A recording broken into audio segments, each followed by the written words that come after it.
अस्सलाम वालेकुम my YouTube family, कैसे हैं सब। उम्मीद है सब ठीक ठाक होंगे। Welcome back to my channel which is creation by me. अगर आप मेरे चैनल पे न्यू हो और मेरे चैनल को सब्सक्राइब नहीं किया तो काइंडली मेरे चैनल को सब्सक्राइब कर दें और साथ ही बेल आइकन भी प्रेस कर दें ताकि कोई भी वीडियो मेरी आए तो सबसे पहले आप तक पहुंचे। तो आज की जो वीडियो है वो है एक्नी रिलेटेड इशू। ठीक है, हमारी जो पाकिस्तानी स्किन है उस पर मोस्टली कहीं ना कहीं लड़के और लड़कियों को इक्वली एक्नी का इशू फेस करना पड़ता है और मोस्टली सबकी ऑयली स्किन होती है। ठीक है, तो हमें ये मेजर इशू मोस्टली टीनेज में करना पड़ता है, अराउंड 15 to 20 एज होती है और इसके बाद हमारी वो एक्नी तो खत्म हो जाती है लेकिन स्कार्स हमारे परमानेंट रहते हैं। तो मैं जो आज आपको इश्यूज बता रही हूँ ये इक्वली लड़कों के लिए भी उतने बेनिफिशियल है और लड़कियों के लिए तो वैसे ही है बेनिफिशियल। ठीक है, तो सबसे पहले चलते हैं वीडियो की तरफ कि बेसिक चीज एक्नी है क्या। ठीक है, एक तो माइंड में अपने रख लो कि एक्नी कभी भी परमानेंट इशू नहीं रहता, आपकी लॉन्ग टर्म एक्नी कभी भी नहीं रहती। एक्नी एक टेम्परेरी इशू है, लाइक 2 years या 3 years ये आपको प्रॉब्लम करती है लेकिन लॉन्ग टर्म ये आपको प्रॉब्लम नहीं करती। ठीक है, अगर तो आप इसके साथ प्रॉपर कॉप अप कर लेते हो कि मतलब इसको प्रॉपर डील कर लेते हो कि कैसे आपने इसको खत्म करना है या कैसे डील करना है, तो ट्रस्ट मी ये आपकी स्किन पे निशान भी नहीं छोड़ती। मैं जो हूँ इस फेज में से खुद गुजर चुकी हूँ, मैंने डिफरेंट क्रीम्स आजमाई, डिफरेंट टोटके आजमाए, लेकिन जो बेसिक चीजें हैं, जो ये सारी चीजें होंगी वो घरेलू होंगी, आपको इसके लिए बाहर जाने की भी जरूरत नहीं होगी। और अक्सर हमारे माइंड में आता है जी कि एक्नी इशू है तो डर्माटोलॉजिस्ट के अलावा कोई इश्यूज को रिजॉल्व नहीं कर सकता, पर ट्रस्ट में अगर तो मैं ये आपको कुछ स्टेप्स बता रही हूँ ये स्टेप आप फॉलो करके देख लो। इसके बाद भी अगर आपको बेनिफिट ना हो तो आप बेशक डर्माटोलॉजिस्ट के पास जाए। सबसे पहली चीज जो हमें पता होना चाहिए वो है एक्नी क्या है। एक्नी ये है कि हमारी स्किन एक हार्मोन सीबम प्रोड्यूस करती है जो कि हेयर फॉलिकल्स हमारे प्रोड्यूस करते हैं और अल्लाह ताला ने एक मैकेनिज्म रखा है स्किन में कि हर 15 डेज बाद डेड सेल रिमूव होते हैं और नई स्किन आती है। तो क्या होता है कि वो सीबम हमारी स्किन में होने के बाद साथ साथ हमारे डेड सेल्स उनको मिलके वो ब्लॉक कर देते हैं जिसकी वजह से हेयर फॉलिकल्स हमारा ब्रीथ आउट नहीं करते और वहाँ पे ऑयल यहाँ पे जमा होने लग जाता है। ऑयल की ज्यादा प्रोडक्शन की वजह से उसको थोड़ा सा बैक्टीरिया मीडियम मिल जाता है। बैक्टीरिया से कि कोई भी एयर ले लो आप में उसमें डर्ट फंसती है तो वो बैक्टीरिया थोड़ा सा लगा या आपका कहीं डर्ट वाला हाथ आपके फेस पे लग जाता है तो आपकी स्किन पे एक्नी इशू आ जाता है। ठीक है, ये चीज माइंड में रखते हुए आपने सबसे पहले अपने माइंड में रखो कि आपने अपनी स्किन को टच नहीं करना, चाहे आपकी बहुत इची आपको फील हो रहा हो तो आपने अपनी स्किन को टच नहीं करना। ठीक है, उसके बाद सबसे पहली चीज आ जाती है कि आपने अपने हाथ धो के रखने की। गलती से अगर आपका हाथ कहीं लग भी जाए अपनी स्किन पे तो भी आपकी स्किन पे बैक्टीरिया स्प्रेड आउट ना हो, क्योंकि अक्सर होता है जहाँ से पिंपल लगता है वहां से हाथ लगे, हम नॉर्मल दूसरी स्किन पे भी लगाते हैं तो वहां पे बैक्टीरिया लग जाता है और पिंपल निकल आते हैं। तो ये चीज हमने अवॉइड करनी है। तो सबसे पहले कुछ जो जर्नल आपने चीजें अपनानी है वो सबसे पहली चीज आ जाती है घर में आइस हर एक की अवेलेबल होती है। आइस क्यूब ले लो, आइस क्यूब आपके पास नहीं है तो कोई भी छोटा सा कंटेनर ले लो, इतना सा उसमें पानी भर के रख दो और सुबह उठ के कोशिश करो जब आप ब्रश करते हो तो अपनी स्किन पे आइस एक दफा रब कर लो। ठीक है, ओवरऑल लाजमी नहीं कि सिर्फ एक्नी एरिया पे करनी है, आप ओवरऑल फेस पे कर लो। एक तो ये होगा कि इससे आपके पोर श्रिंक हो जाएंगे, ऑयल की प्रोडक्शन ज्यादा नहीं होगी। ठीक हो गया, और ऑयल की प्रोडक्शन ज्यादा नहीं होगी तो श्रिंक आप करेंगे। और एक तो ये होगा कि जिनके ओवर पोर्स का भी इशू है वो भी इशू नहीं होगा, क्योंकि अक्सर ऐसा होता है जिनका एक्नी का मसला होता है उनके पोर्स बहुत विजिबल होना शुरू हो जाते हैं और ऑयल प्रोडक्शन बहुत ज्यादा हो रही होती है तो देखने में वो अच्छा इफेक्ट नहीं रखता। तो ऑयल ये जो है ऑयल की प्रोडक्शन कम करने के लिए सबसे पहले आप चीज कर लो कि आप अपनी स्किन के ऊपर आइसिंग स्टार्ट कर दो। हर 12 आवर्स बाद आप ये शुरू कर सकते हो, मतलब अगर सुबह कर लिया तो रात को कर लो, रात को सोने से पहले कर लो, इस तरह सुबह उठ के कर लो और फिर रात को सोने से पहले कर लो। ये इसके कोई टाइमिंग फिक्स नहीं, अगर आपको रात के सुबह टाइम नहीं मिलता तो आप बेशक दोपहर या शाम में कर लो, जब भी आपको टाइम मिले आप कोशिश करो अपनी स्किन को एक दफा दिन में लाजमी आइस कर दो। उसके बाद नेक्स्ट स्टेप आ जाता है आपने ओवरऑल न्यूट्रलाइज करना है अपनी स्किन को, क्योंकि पीएच कम ज्यादा हुई होती है जिसकी वजह से मैं कोई ज्यादा ब्रांड में नहीं जाती कि आप इस ब्रांड का टोनर लो उस ब्रांड का टोनर लो। आप रोज वाटर हर घर में अवेलेबल है, नहीं मिलता तो मार्केट से किसी भी जनरल स्टोर से आप जाओगे वहां पे आपको इजिली रोज वाटर मिल जाता है, स्प्रे ले लो। ठीक है, मैं ये नहीं कहती कि जी आप रोज वाटर की बड़ी बॉटल ले आओ, उसको जी डिप करो कॉटन को और उसको फेस पे लगाओ, नहीं। आप एक रोज वाटर की स्प्रे बॉटल मिल जाती है, वो ले आओ और अपने फेस पे हाथ से आधे घंटे में एक दफा स्प्रे कर लो, तो वो आपकी स्किन को न्यूट्रलाइज कर देती है और आप फ्रेश भी रहते हो। और आज की गर्मियों का मौसम है, तो आपको जैसे पसीना आ जाता है तो स्किन में बार बार ऑयल का इशू आता है, तो ये भी इशू रिजॉल्व हो जाएगा। किसी ब्रांडेड टोनर में जाने की जरूरत नहीं है। इसके बाद जो बेसिक चीज आ जाती है वो आ जाती है आपने स्पॉट रिडक्शन हमने कैसे करनी है, ठीक है। तो सबसे पहली चीज आती है आप हनी ले लो और लेमन ले लो, इन दोनों का मिक्सर ले लो। हनी कितना होना चाहिए हमारे पास, हनी होना चाहिए 1/2 टेबल स्पून हनी और 2 लेमन होने चाहिए। इन दोनों को आपने मिक्सर बना लेना है, ठीक है। मिक्सर बनाने के बाद आपने अब जो अप्लाई कैसे करना है, सपोज करो अगर तो आपके पास कॉटन बड्स अवेलेबल है वेल एंड गुड, अगर नहीं अवेलेबल तो आपने सपोज करो मेरा यहाँ पे पिंपल निकला है, मैं उसको सोल्यूशन को लेके अपने इस स्पॉट पे लगाऊंगी इस फिंगर से, और अगर मेरा यहाँ पे निकला है तो मैं दूसरी फिंगर से इधर अप्लाई करूंगी, ना कि मैं उसी फिंगर से इधर अप्लाई करूंगी। इससे तो ये होगा कि बैक्टीरिया स्प्रेड होने के चांसेस कम से कम हो जाएंगे और आपकी आराम से एक्ने को भी इजीली टाइम मिल जाए कि वो जल्दी से जल्दी खत्म हो जाए। अच्छा, ये आपने लगाने के बाद इसको एटलीस्ट 20 मिनट्स के लिए लीव कर देना है अपनी स्किन पे, और इसके बाद आपने अपनी स्किन को फेस वॉश कर लेना है। फेस वॉश से मुराद ये कि आपने सिर्फ पानी से धोना है, ना कि इसको किसी अगर तो आपके पास कोई ऑर्गेनिक फेस वॉश है तो वेल एंड गुड वो अप्लाई कर लें, लेकिन अवॉइड करें कि केमिकल्स आपकी स्किन पे ना लगें। इसके करने के बाद आपने एक स्टेप आ जाता है पुदीना घर में अवेलेबल होगा, नहीं है तो घर में लगा लो, बहुत इजी स्टेप है, कोई मुश्किल स्टेप नहीं है। पुदीना अगर अवेलेबल है, पुदीना लेके साथ थोड़ी सी एलोवेरा जेल लेके इसका मिक्सर बना लो। अगर तो फ्रेश एलोवेरा जेल अवेलेबल है वेल एंड गुड, नहीं तो आपके पास स्टोर्स में इजीली ग्रीन बॉटल्स में मिल जाती है, वो 1/2 टेबल स्पून और मेरे ख्याल से 10 से 12 पत्ते आप पुदीने के ले लो। इन दोनों को मिक्स करके आप अपनी स्किन पे जहाँ पर आपका एक्ने का इशू है वहाँ पे पेस्ट बना कर लगा लो। ये अगर आपके पास मिंट अवेलेबल नहीं है तो आप कंबल का भी कर सकते हो, ठीक है। ये दो चीजें आप यूटिलाइज करके इसको लगाने के बाद आपने हाफ आवर के लिए लीव कर देना अपनी स्किन पे, और उसको धोने के, या अगर आप ओवरनाइट रख सकते हो तो वेल एंड गुड, नहीं तो आप इसको फेस वॉश कर लो और सुबह उठोगे तो ट्रस्ट में आपकी स्किन पे एक्नी 20 to 30% तो कम होगी, या रेडनेस जो एक्नी की वजह से अक्सर रेडनेस हो जाती है वो बहुत कम हो जाएगी। इसके बाद मैं आपको, ये तो कुछ हो गई होम रेमेडीज जो कि बहुत बेसिक है, आप घर में यूज कर सकते हो। अच्छा जी, इसके बाद जो सबसे पहली चीज आ जाती है जो हमने अवॉइड करनी है ड्यूरिंग इस सारी ट्रीटमेंट के, ये आई थिंक मंथ आपका एक पूरी रूटीन होनी चाहिए, क्योंकि कोई भी स्किन केयर रूटीन आप फॉलो करते हो तो 22 to 23 डेज वो लेती है आपकी प्रॉपर रूटीन बनने में। अगर तो आप एंटी एजिंग की फॉलो कर रहे हो तो भी 20 to 23 डेज, और अगर आप कोई भी सपोज करो आप ऑयली स्किन की ले रहे हो या एक्नी फ्री स्किन के लिए कोई भी ट्रीटमेंट ले रहे हो तो 20 to 30 डेज आपको वेट करना पड़ता है उस चीज का रिजल्ट गेन करने के लिए।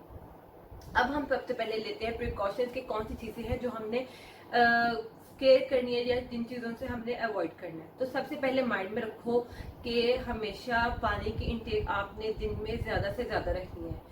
मैं भी पहले ऐसी थी कि मुझे पानी का पता नहीं था कि क्या बेनिफिट्स होते हैं क्या बेनिफिट्स नहीं होते।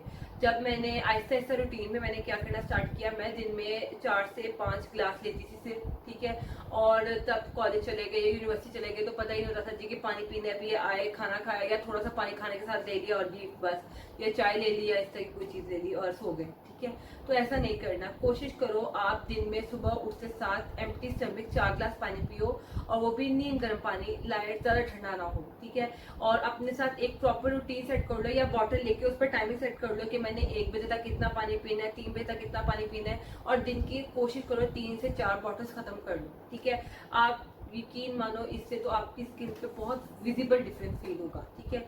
इसके बाद आ जाती है आप जिस कुशन या पिलो जो आप यूज कर रहे हो, कोशिश करो कि उसको वीकली बेसिस पे चेंज करो। डेली बेसिस पे चेंज कर सकते हो तो बहुत अच्छी बात है, उसको वॉश करो, ठीक है। लेकिन अगर आप मतलब किसी हॉस्टल में और आपको पता है कि आपके लिए नहीं इजी कि आप रोज वॉश कर सको तो वीकली बेसिस पे तो लाजमी उसको वॉश करो। उसके बाद ये कि अपनी स्किन को कभी भी टॉवल से साफ मत करो, टॉवल ना यूज करो क्योंकि यही टॉवल कोई और भी यूज करेगा उसको भी इशू हो सकता है। अपने कपड़े जो आप यूज कर रहे हो उसको अलग वॉश करो, कभी सबके साथ वॉश ना करो, क्योंकि जो आपको इशू होता है कभी कभी होता है कि फैमिली मेंबर्स में आपकी वजह से वो इशू आ रहा होता है। ठीक है। इसके बाद सोप ना यूज करो, कोई भी ऐसी यूज ना करो कि जी इसकी स्मेल बहुत अच्छी है या जी इसकी एडवर्टाइजमेंट बहुत अच्छी है या उसने भी यूज किया तो उसकी स्किन पे फर्क पड़ गया, ऐसा नहीं होता। हर एक बंदे की स्किन टाइप अलग होती है, तो आपने ये कुछ चीज़ों की केयर करनी है। आते हैं फेस वॉश चूज करने की बारी। अब फेस वॉश आपने कैसा चूज करना है। अब एक तो ये कि मार्केट में बहुत से ऐसे फेस वॉश आ चुके हैं जिन पे लिखा होता है जी कि ये एक्ने के लिए है और वैसे ऑयल कंट्रोल होता है, तो कोशिश करो आप वो फेस वॉश यूज करो, ना कि वो कि जी ये वाइटनिंग है, ये ऐसा कुछ नहीं है। उनके ऊपर स्पेशल जब भी कोई चीज़ लो आप उसके इंग्रेडिएंट पढ़ के लो कि ये चीज़ अच्छी है, ये चीज़ बुरी है मेरी स्किन के लिए। सैलिसाइक्लिक एसिड होता है, ये आपकी स्किन के लिए बेस्ट है। बेस्ट क्यों है कि जो मैंने सबसे पहले वीडियो के स्टार्ट होता है कि सीबम जो प्रोड्यूस होता है सैलिसाइक्लिक एसिड उसके साथ मिक्स करके उसको डिसॉल्व कर देता है, मतलब स्किन पे डिसॉल्व करता है, जो कि आपकी स्किन पे स्टे नहीं करता। तो ये अगर ऐसा फेस वॉश मिल जाता है जिसमें सैलिसाइक्लिक एसिड अवेलेबल है तो वो लो। और प्रीबन एक इंग्रेडिएंट है उससे अवॉइड करो, वो एक्ने को प्रमोट करता है। ऐसा फेस वॉश नहीं लेना जिसमें प्रीबन ना हो और सैलिसाइक्लिक एसिड हो, ऐसा फेस वॉश लेना है। अच्छा जी, उसके बाद अब मैं आपको कुछ एक इन्फॉर्मेशन देती हूँ कि अगर आपकी स्किन पे टी जोन हमारा फोरहेड और नोज का एरिया आता है, अगर तो यहाँ पे आपकी एक्नी होती है तो ये आपकी है मोस्टली स्ट्रेस की वजह से। आप किसी स्ट्रेस में रहते हो रिलेटेड टू स्टडी या रिलेटेड टू रिलेशन है, किसी भी चीज़ की वजह से स्ट्रेस में हो, तो आपको पता होना चाहिए कि मेरे टी जोन एरिया पे एक्नी आ जाती है। वैसे मोस्टली ऐसी एक्नी मैंने ऑब्जर्व नहीं की, मोस्टली एक्नी जो होती है वो चीक्स पे होती है या फिर बहुत होती है तो ये साइड पे हमारे एरियाज पे होती है, ये टेम्पोरल बोन पे, ठीक है। अच्छा, अब कईयों की एक्ने इस साइड पे होती है, ठीक है, फेस की बिल्कुल साइड पे, तो ये आप याद रखना कि ये पानी ना पीने की वजह से होती है। अब कई लड़कियां होती हैं कि जो हिजाब करती हैं और उनकी वजह से भी हो जाता है, पसीना आके भी होना स्टार्ट हो जाती है। और इसकी एक वजह हो जाती है स्मोकिंग। जो लड़के स्मोकिंग करते हैं उनकी भी बहुत एरिया, क्योंकि उनकी टीन एज में वो होते हैं, अभी उनकी दाढ़ी नहीं आई होती, तो उस एरिया पे भी उनकी काफ़ी एक्नी इशूज उनको फेस करने पड़ जाते हैं। तो भाइयों अवॉइड करो, स्मोकिंग ना करो। हाँ, कभी कभार हो जाती है जी कि दोस्तों में बैठे हैं, लेकिन उसको रेगुलर सोर्स मत बनाओ, एक तो वो बहुत अच्छी चीज़ है भी नहीं, ठीक है। उसके बाद आ जाती है चीक्स पे। आपकी चीक्स पे जो आ जाती है वो आपकी आ जाती है हार्मोनल इश्यूज की वजह से, या तो आपकी डाइट अच्छी नहीं है। डाइट में या तो आप बहुत शुगर इनटेक कर रहे हो या फिर आपकी बहुत ऑयली फूड से मुराद कि आप बहुत जंक फूड की इनटेक कर रहे हो। बाहर आप हॉस्टल में हो, हॉस्टल से बाहर आप ऑर्डर करके जंक फूड खा रहे हो, या कहीं हॉस्टल यूनिवर्सिटी में हो या फिर स्कूल से आप बच्चे फ्राइज खा रहे होते हैं, समोसे खा रहे होते हैं, तो ये एक्नी जो है ये उसकी वजह हो सकती है। अब आ जाते हैं आपकी कि आपने फेस वॉश कैसे यूज करना है, जो सबसे बेसिक चीज आती है। अब ये चीज जो मैं बता रही हूँ ये ना कि सिर्फ एक्ने वाले, बल्कि जिनको अपनी स्किन बहुत मतलब ग्लो भी चाहिए ना, तो वो भी ये तरीका आजमाएं। तो ट्रस्ट में ये तो उनका एंटी एजिंग का भी रिंकल नहीं पड़ेंगे, एंटी एजिंग का इशू खत्म हो जाएगा।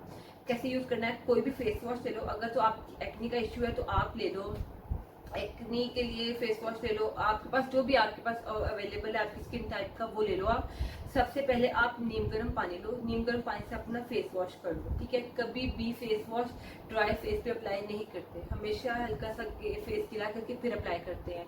उसके बाद आपने अप्लाई कर दिया नीम गर्म पानी से, आपने फेस वॉश लिया अपने पाम्स पे, उसको स्प्रेड किया। कोशिश करो या तो फोम बना लो उसका, ठीक है, फोम बना के अप्लाई करो और सर्कुलर मोशन में अपने अप्लाई करने के बाद कोशिश करो 30 सेकंड्स तक उसको स्किन पे अप्लाई करने दो, डीप क्लींजिंग हो जाएगी। इसके बाद आपने धो लेना है अपने फेस को ठंडे पानी से, ठीक है। उसके बाद आपने अपनी स्किन को टॉवल से साफ नहीं करना, आपने उसको ड्राई होने देना, क्योंकि इससे स्किन टाइट बहुत अच्छी हो जाती है, ठीक है। उसके बाद आ जाता है आपने दिन में कोशिश करो जैसे आप ब्रश रेगुलरली यूज करते हो मॉर्निंग में और इवनिंग में, इसी तरह फेस भी अपना सुबह दोपहर शाम 3 दफा फेस वॉश यूज करो। इसके बाद आ जाती है एक और चीज ये कि जिनकी आपने अवॉइड करना है, आपने सपोज करो अगर आपका अक्सर हो जाता है कि जी यहाँ से आपने अपना हाथ लगाया, ठीक है, फेस का, और आपने यहाँ पे हाथ लगा दिया तो यहाँ पे पिंपल निकल आता है, तो परेशानी हो रही है कि शायद ये हार्मोनल चेंज आ रही है, या कभी आप मेकअप रिमूव करते हो तो भी ऐसा मसला आ जाता है पिंपल का 1-2 दिनों में, ठीक है। तो ये ऐसा हो जाता है कि बैक्टीरिया को इफेक्ट कर जाता है और आपने अपना हाथ की गलती से उधर से उठा के उधर रख दिया, तो ये आपकी इश्यूज को फेस करना पड़ जाते हैं। और जो जिम करते हैं रेगुलर लड़के या लड़कियां, उनमें एक्नी का इशू आ जाता है, क्योंकि अब ये नहीं जी कि एक्नी का इशू आ रहा है तो हम जिम करना छोड़ दें, नहीं। एक्नी का इशू आ रहा है तो आप भी अपना फेस वॉश रेगुलर करना शुरू कर दो जी, कि टॉवल ना यूज करो, क्योंकि अक्सर होता है कि आप जिम में पसीना आया था तो आपने टॉवल उठाया और वही टॉवल यूज कर लिया, बार बार वही टॉवल यूज करने की वजह से हमारी एक्नी का इशू फेस करना पड़ जाता है, क्योंकि आप जब एक्सरसाइज कर रहे हो तो डिफरेंट टॉक्सिक मटेरियल आपकी बॉडी से रिमूव हो रहे होते हैं थ्रू स्वेटिंग। तो क्या होता है कि हार्मोनल चेंजेस आ रही होती है बॉडी में, तो जिसकी वजह से हमें कहीं ना कहीं एक्ने का इशू फेस करना पड़ता है। अब मैं आपको बताती हूँ कि आपने डाइट में ऐसी कौन सी चीज़ें लेनी है जो कि आपकी एक्ने का इशू रिजॉल्व कर सकती हैं। सबसे पहली चीज़ आ जाती है, आपने ऑयली और जंक फूड अवॉइड करना है। ठीक है, sugar, yellow sugar, sorry white sugar आपके लिए नुकसानदेह चीज़ है। वाइट शुगर अवॉइड करो आप। वाइट शुगर से नो टू वाइट शुगर से नो टू जंक फूड। ये दो चीज़ें एक्नी स्किन वालों के लिए मतलब एक किस्म का जहर है। ठीक है, उसके बाद आ जाती है, आपने विटामिन ए की अपनी डेफिशिएंसी पूरी रखनी है बॉडी में। अगर तो आपकी स्किन पे कहीं ना कहीं पिंपल का निशान आ जाता है तो आपको समझना चाहिए कि आप में विटामिन का कुछ इशू आ रहा है। विटामिन ए, विटामिन सी और जिंक, ये तीन चीज़ें आपकी बॉडी के लिए और इम्यून सिस्टम के लिए बहुत बेस्ट चीज़ है। तो अब ये अगर सपोज करो आप, मैं सप्लीमेंट के हाथ में नहीं हूँ कि सप्लीमेंट ही लेना चाहिए, आप इसको फूड से थ्रू पूरा करो। विटामिन ए है, आजकल मैंगो का सीजन है, आप ये नहीं कहते जी कि 4 मैंगो खाओ, आप कहीं ना कहीं मैंगो का 2 या 3 स्लाइस ले लो जो कि आपकी विटामिन ए की डेफिशिएंसी पूरा कर देगा। ठीक है, उसके बाद विटामिन सी, ऑरेंज है, ऑरेंज नहीं है लेमन की इनटेक ले लो, लेमन से नहीं है तो विटामिन के सप्लीमेंट्स मिल जाते हैं विटामिन सी के, आप वो ले लो। ठीक है, उसके बाद जिंक आ जाता है। जिंक में ये आ जाता है कि आप अगर, अच्छा मैं आपको बताती हूँ कि अगर आपको पिंपल्स में पस पड़ रही है तो आप माइंड में रखो कि आपकी जिंक बॉडी में पूरी नहीं है।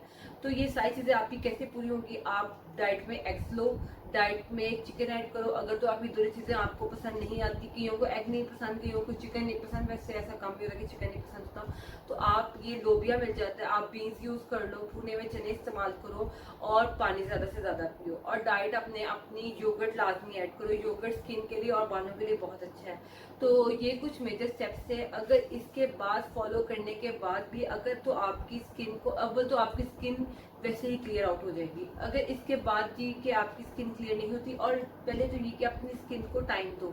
ये नहीं जी कि 1 या 2 दिन फॉलो की तो तीसरे दिन पे सब लोग की तरह जी कि मेरी स्किन पे कोई रिजल्ट नहीं आ रहा है या मैं ये चीज़ छोड़ रही हूँ या छोड़ रहा हूँ, तो ऐसा नहीं होता। 20 to 30 डेज अपने आप को टाइम दो कि 20 या 30 दिन मुझे अपने आप को टाइम देना। अपने एक शेड्यूल बना लो जी। अब तो वैसे भी आजकल ऑफ है, सबको सब घर में होता है, ये चीज़ें भी घर में अवेलेबल है, कोई इतनी बाहर बाहर जाने वाली चीज़ें नहीं है। लेमन आप घर में लगा लो, मिंट आप घर में लगा लो, एलोवेरा जेल आप घर में लगा लो, ये बहुत बेसिक चीज़ें हैं। पानी आप पियो ज़्यादा से ज़्यादा और अपनी डाइट पूरी रखो। ठीक है, तो ये और बाकी अवॉइड करो ऑर्डर से, जंक फूड की इनटेक कम से कम करो। इसके बाद भी अगर इन होम रेमेडीज़ के बाद भी आपकी स्किन को फ़र्क नहीं पड़ता तो ट्रस्ट क्या, आप फिर एक डर्मेटोलॉजिस्ट के पास जा सकते हो। ठीक है, लेकिन इन सब चीज़ों के अलावा एक मेजर चीज़ ये है कि कहीं भी बाहर निकलो तो सन ब्लॉक लगा के निकलो, क्योंकि सन रेज आपकी स्किन को बहुत डैमेज कर देती हैं। ठीक है, तो इंशाल्लाह इस पर एक नेक्स्ट वीडियो अलग से होगी स्किन टैनिंग की और सनस्क्रीन के बारे में। और आज की वीडियो बहुत लंबी हो जाएगी इस तरह पे, तो चलते रखिएगा और मुझे बताइएगा ये स्टेप फॉलो करके कि आपकी स्किन पे वाकई कोई फ़र्क पड़ा या नहीं पड़ा। और अगर तो आपको वीडियो पसंद आई हो, लाइक करें, शेयर करें और कमेंट करें। और तब तक दी दुआ में याद रखिएगा। अल्लाह हाफिज़।